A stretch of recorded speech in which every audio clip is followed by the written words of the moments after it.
Hi, I'm Skylar. It used to be really easy to save a QuickTime file back in Safari 5, but with 6, things changed just a touch. I'll show you a workaround for downloading a trailer from the QuickTime website and talk about a couple different methods of how you could achieve it. Alright, so here I am in trailers. I'm just going to pick one at random and click watch. Just going to pause it because I don't actually care about watching it right now. What you'll notice up here is that I've got a menu item called Develop.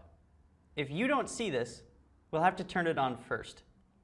Click Safari and Preferences. Under Advanced, check this box, Show Develop Menu in Menu Bar. Okay, great.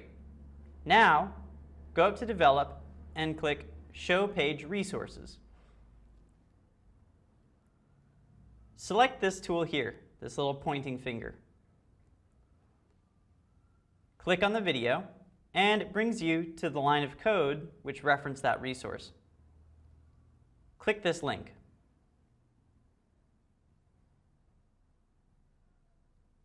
It takes us to the media file outside of its environment. Look up here. This is what determines the resolution of the file. I'm going to change this a little bit. Instead of 640s, I'm going to type in H720p. All right, there's the high resolution version. If I attempt to download this right now, a reference link will be saved to my computer. I'll do that using the following steps.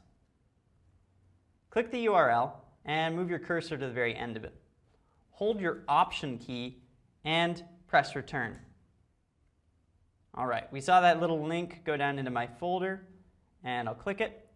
And actually, it looks like we got lucky. This is actually downloading the whole movie. Sometimes if you don't allow it to load long enough, it won't download the whole movie. Changing the URL like we just did, removing the R and replacing it with the H, means that when we download this, it won't be a reference file. It will be the whole file. So there you have it, how to download a QuickTime file using Safari and maybe QuickTime 7. Thanks for watching. I'm Skylar.